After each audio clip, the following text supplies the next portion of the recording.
आपण पाहत आहात नॅशनल सर्कल न्यूज। जीव अनमोल आहे आणि त्याची रक्षा आपण स्वतः जाणीवपूर्वक केली पाहिजे, असाच एक मोलाचा संदेश दिला आहे चांदूर बाजार पोलिसांनी। अमरावती ग्रामीणचे पोलीस अधीक्षक माननीय निकेतन कदम यांनी येत्या 22 तारखेपासून जिल्हाभरात हेल्मेट सक्तीचे आदेश दिले आहेत। या पार्श्वभूमीवर सध्या सर्वत्र हेल्मेट विषयी जनजागृती मोहीम वेगाने सुरू आहे। याच मोहिमेचा एक भाग म्हणून चांदूर बाजार पोलीस स्टेशनने एक अनोखा आणि कौतुकास्पद उपक्रम राबवला। रस्त्यावरून हेल्मेट घालून प्रवास करणाऱ्या जबाबदार मोटारसायकल चालकांना चांदूर बाजार पोलिसांच्या वतीने चक्क पुष्पगुच्छ देऊन सन्मानित करण्यात आले। तसेच त्यांचा उत्साह वाढवण्यात आला।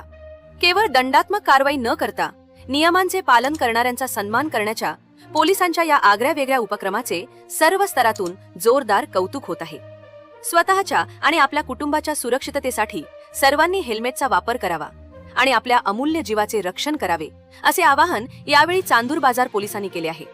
जर तुम्ही ही बातमी फेसबुक, इंस्टाग्राम किंवा YouTube वर पाहत असाल तर आमच्या चॅनलला नक्की फॉलो आणि सबस्क्राइब करायला विसरू नका। तसेच पोलिसांच्या या अनोख्या उपक्रमाबद्दल तुम्हाला काय वाटते आम्हाला कमेंट करून नक्की सांगा। धन्यवाद।